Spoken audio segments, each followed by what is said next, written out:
Eu queria também, na sequência do senador Cacildo Maldaner, cumprimentar a chegada aqui na casa do senador do PMDB de Santa Catarina, senador Dario Berger, tá certo a pronúncia? Acertei, então. Eu estou vendo.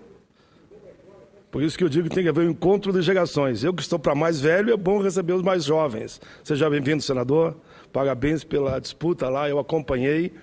E Vossa Excelência, de fato, não iniciou em primeiro lugar, mas terminou em primeiro. É isso que resolve. Parabéns pela vitória.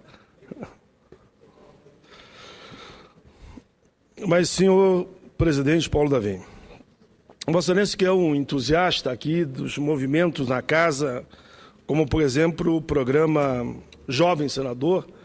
Eu tenho sempre orgulho de dizer que apresentei o projeto e virou lei, mas Vossa Excelência é o grande coordenador desse programa aqui, eu digo, é o melhor de todos os tempos, com todo respeito àqueles que foram antes de Vossa Excelência. E eu quero falar aqui de um trabalho aqui na casa. Quero falar sobre a 7ª semana de valorização da primeira infância e cultura da paz. Essa minha fala, senador Paulo Davim, senador Fleury, é para lembrar e convidar a todos que participem da 7ª semana de valorização da primeira infância e cultura da paz. Ela acontecerá de 25 a 27 de novembro aqui em Brasília e no dia 28 no Rio de Janeiro.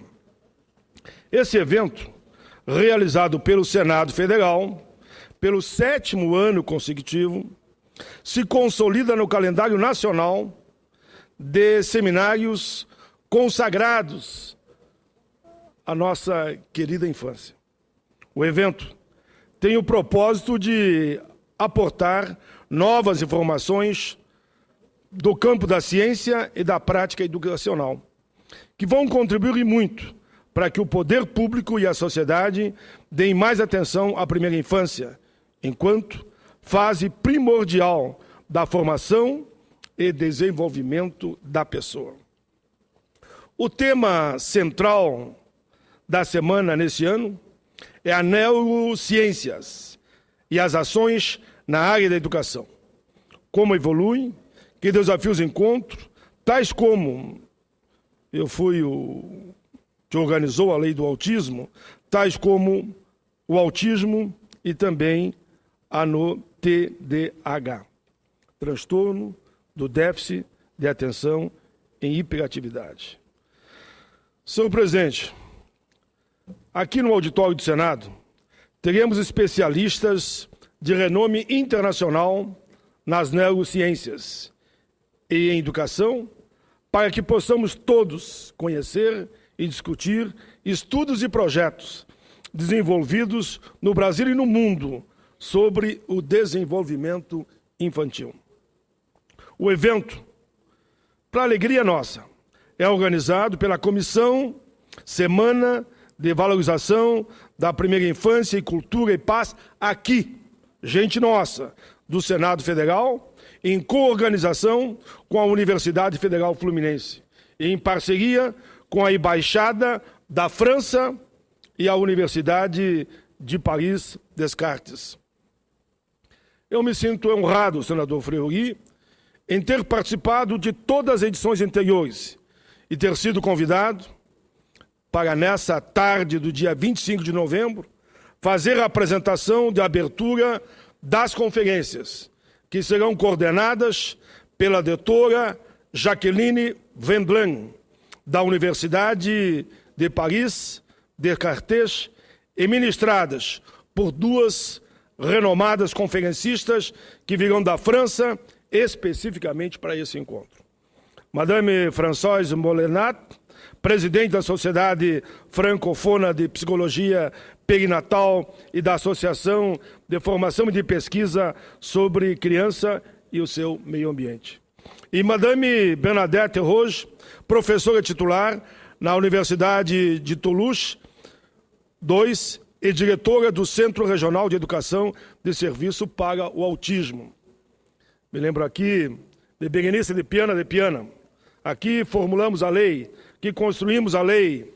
Eu tive a alegria de ser o condutor desse processo, mas dessa tribuna, numa homenagem à grande Berenice de Piana, pai de um autista, que tomou a frente nas mobilizações nacionais, acabei dando o nome dessa lei do autismo, Lei Berenice de Piana. É necessário salientar a importância e a urgência de formularmos uma política nacional cada vez mais clara, importante e solidária com a primeira infância. Essa etapa extraordinária, que se inicia ainda na via intrauterina e avança até os 6 anos de idade, é a fase determinante para o desenvolvimento da capacidade cognitiva e da sociabilidade do indivíduo. Ou seja, é o retrato antecipado do adulto do futuro e, por extensão, do país que poderemos ser, liderados, que seremos no futuro, pelos que são hoje crianças e adolescentes. Sem dúvida, as contribuições que nos chegam das neurociências são formidáveis para que tenhamos a dimensão exata desta questão, que não é, na verdade, um problema, mas todo um roteiro de solução.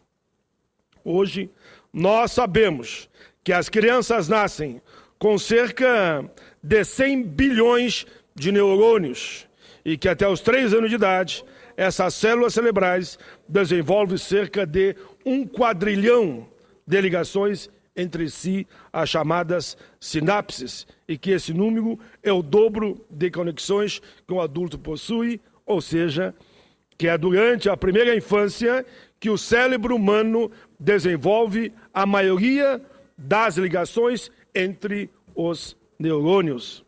Aos 4 anos, estima-se que a criança tenha atingido metade do seu potencial intelectual.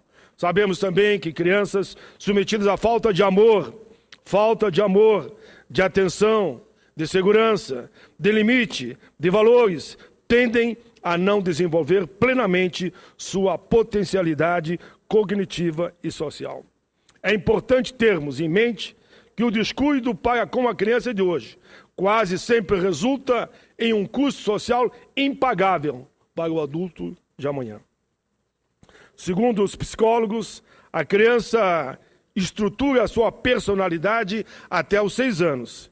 E a origem dos comportamentos violentos situa-se normalmente nos 3 primeiros anos de vida, em decorrência de situações de negligência ou maus tratos que sofrem.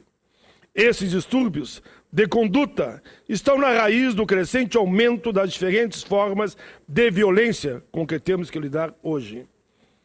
Senador Paulo Davim, senador Fleury, senador Humberto Costa, senador Ana Amélia.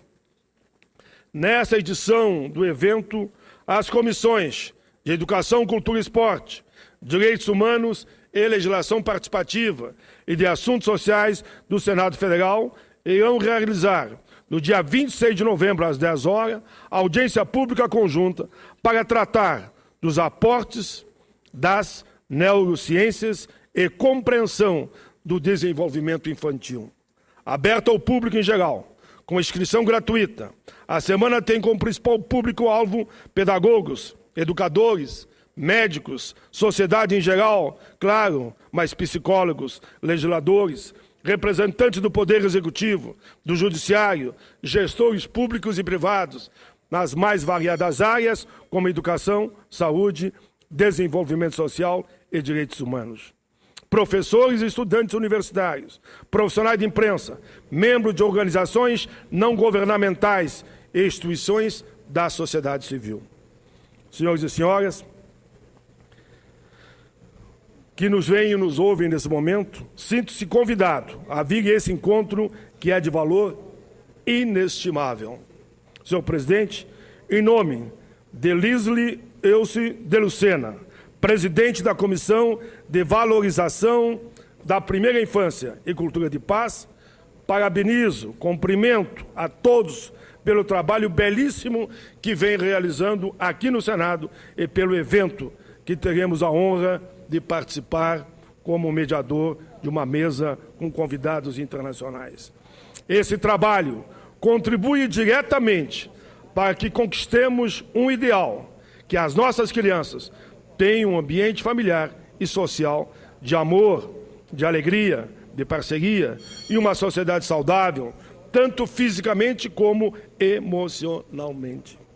Finalizamos, senhor presidente, com votos de que as apresentações e as discussões que teremos durante esses dias possam contribuir para alcançarmos esse ideal do Brasil que todos nós sonhamos. Senhor presidente, peço um pouquinho de tolerância a Vossa Excelência, como eu sempre tenho dado a todos quando presido, porque tem um outro tema que eu não posso deixar de falar, porque o tempo está avançando, o vírus está avançando, e eu acho que esse Senado tem que também falar sobre esse tema. Senhor presidente, quero aqui, com a tolerância de Vossa Excelência, falar um pouco das minhas preocupações com o vírus Ebola. No último fim de semana, aproveitei o tempo, Vossa Excelência, que é médico, para colocar em dia algumas reflexões que fiz e que eu costumo fazer sobre temas de interesse nacional e, eu diria, até internacional. E um desses temas que me tem preocupado muito e me tirado um pouco do sono, ou grande parte do sono, é o recente surto do vírus Ebola na África Ocidental. A situação é grave, senhor presidente, é muito grave. O último balanço da Organização Mundial da Saúde, divulgado em 31 de outubro passado, indica que essa epidemia da Ebola já infectou 13.567 pessoas e causou a morte de 4.951 pessoas desde o início do ano. Os países mais afetados com o vírus Ebola são Libéria, Serra Leoa, Guiné-Bissau, mas também já houve casos na Espanha, o caso da enfermeira Teresa Romero, nos Estados Unidos, onde um paciente morreu, em Mali, na Nigéria e no Senegal. O Ebola não é um vírus qualquer, senhor presidente, e Vossa Excelência, que é médico, sabe. Pela simples leitura dos números, vemos que ele tem um índice de mortalidade de aproximadamente 50%. Então, de fato, é algo muito grave, letal. Só não é pior porque ele não é transmissível pelo ar, como é o caso do vírus da gripe. Mas, de acordo com o secretário-geral da ONU, senhor Ban Ki-moon, nenhum país ou organização pode derrotar sozinho o Ebola, pois se trata de uma epidemia que possui dimensões econômicas, humanitárias, políticas e é de segurança internacional. Por isso, é um debate amplo e profundo que o mundo tem que fazer sobre o Ebola. Por isso, senhor presidente, resolvi trazer esse tema aqui ao plenário do Senado com a tolerância de Vossa Excelência. O Senado Federal precisa acompanhar bem de perto o que está sendo feito pelo governo brasileiro, União, Estados e municípios, no sentido de preparar a nossa população para, tomara que não, a eventual chegada do vírus Ebola aqui no território nacional. Não chegou, mas nós temos que fazer a prevenção, e eu sei que isso é uma preocupação grande do Ministério da Saúde e do nosso governo. Ainda que as possibilidades disso acontecer sejam remotas, segundo os especialistas, precisamos estar preparados. Prevenção. Prevenção é a palavra. Antes, porém, senhor presidente, gostaria ainda de mencionar o que vem sendo feito em nível internacional. Nesse sentido, é importante dizer que as Nações Unidas criaram a missão de resposta de emergência do Ebola, com o objetivo de mobilizar o apoio internacional aos países atingidos, com estrutura, com dinheiro, com médico, com enfermeiras. Por sua vez, o Banco Mundial anunciou que destinará 450 milhões de dólares em caráter de urgência para ajudar Guiné-Bissau, Libéria, Serra Leoa e conter, com isso, pelo menos em parte, a epidemia do Ebola. Desse total, 250 milhões de dólares serão para o combate à doença, 200 milhões para ajudar a recuperação econômica das áreas mais afetadas. Nos países mais atingidos, como Libéria e Serra Leoa, centenas de soldados foram mobilizados para conter o pânico nas comunidades afetadas e transportar equipes médicas de um vilarejo para o outro. Escolas foram fechadas e várias comunidades onde o vírus foi encontrado foram colocadas de quarentena. Cuba deu um exemplo importante. No último dia 22 de outubro, um grupo de 94 profissionais de saúde cubanos foram enviados para a África Ocidental com o objetivo de ajudar a combater a epidemia do Ebola. Eles se juntaram a outros 165 que já estão em Serra Leoa, prontos para começar a atuar como soldados da vida, da defesa de homens e mulheres em que esse vírus está atacando. É um exemplo importante, senhoras e senhores, porque esses países carecem, sobretudo, de recursos humanos e material para combater a epidemia. Não basta apenas doar dinheiro, porque, lamentavelmente, esse dinheiro pode até não ser utilizado da forma adequada pelos governos de alguns países. O governo brasileiro também está prestando solidariedade aos países afetados. Foram doados kits com medicamentos para combater o avanço da epidemia de Ebola no oeste da África. O trabalho está sendo realizado em ação conjunta entre o Ministério da Saúde e o Ministério das Relações Exteriores do Brasil. Cada kit, senhor presidente, é composto por 30 medicamentos, 18 insumos básicos de saúde, com capacidade para atender 500 pessoas por 3 meses. É importante mencionar isso tudo devido aos profundos e indissolúveis laços históricos que unem Brasil e África. Numa hora como esta, é realmente fundamental que o nosso país preste auxílio, sim, aos irmãos africanos. É salvar vidas. No caso específico do Brasil, de acordo com o ministro da Saúde, Dr. Arthur Choro, a situação está totalmente sob controle aqui no Brasil. Segundo ainda o Ministério, todas as capitais brasileiras estão preparadas para lidar com casos suspeitos da doença e o Brasil já tem experiência em lidar com doenças hemorrágicas, como as formas mais severas de dengue, por exemplo. No Brasil, o procedimento padrão para casos suspeitos de ebola prevê que pacientes com sintoma da doença sejam tratados como se estivessem infectados até que haja um diagnóstico definitivo. Por isso, o que aconteceu no caso do africano Suleiman Ban, que foi transportado de Cascavel, no Paraná, para o Instituto de Infectologia Evandro Chagas, no Rio de Janeiro, em total segurança, até que todos os exames feitos afastassem qualquer hipótese de contágio do ebola.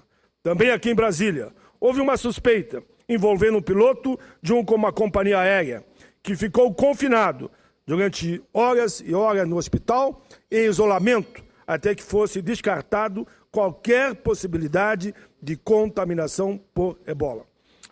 Apesar das palavras tranquilizadoras, senhor presidente, das autoridades brasileiras, quero destacar que nenhum país do mundo está livre disto acontecer. Não podemos subestimar a força da natureza e precisamos estar preparados. Para isso, é preciso realmente monitorar todos aqueles que chegam de área onde haja epidemia para que não ocorra a propagação do vírus em território nacional. Mas não há motivo para pânico ou alarme, somente prevenção.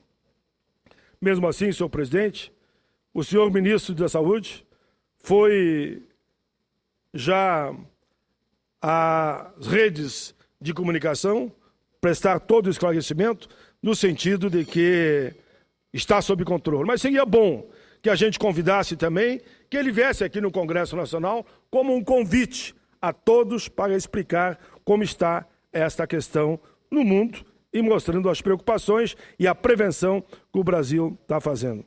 O ebola é um problema de saúde pública, não resta dúvida, mas também é um flagelo social e econômico. Por isso, eu gostaria de terminar, de chamar a atenção para as palavras do secretário-geral da ONU, Sr. Ban Ki-moon, quando diz que essa é uma epidemia que possui dimensões econômicas, humanitárias, políticas e de seguranças amplas e profundas. Os países atingidos estão os mais pobres do mundo. Serra Leoa, por exemplo, apesar de ser um dos 10 maiores produtores de diamantes, um dos 10 maiores produtores de diamante, é um dos maiores produtores mundiais de bauxita, ouro e titânio. Possui cerca de 81,% da população vivendo na pobreza, 53,4% vive com menos de 1,25 dólares por dia e 52,3% não tem água potável. Em Guiné-Bissau também não é diferente, senhor presidente. Com uma população estimada de 1.600.000 habitantes, tem um PIB per capita de 600 dólares, um dos mais baixos do mundo. E mais de 65% da população daquele país vive abaixo da linha de pobreza absoluta. Se olharmos para a Libéria, veremos um quadro ainda mais desolador. Um PIB per capita de apenas 500 dólares, 85% da sua população vivendo abaixo também da linha da pobreza. Essa miséria endêmica vem somar-se às consequências do flagelo do ebola. Senhor presidente, como o meu pronunciamento, senhor presidente, feito com muito carinho por estudiosos e pesquisadores, ainda é longo, eu vou me dar o direito de interrompê-lo nesse momento, com esse alerta, e voltarei à tribuna amanhã para continuar a discorrer desse assunto, pela seriedade e a responsabilidade de todos nós em sermos solidários com o mundo na linha de combate ao ebola, na busca da saúde e da vida permanente de toda a população a nível internacional. Obrigado, presidente.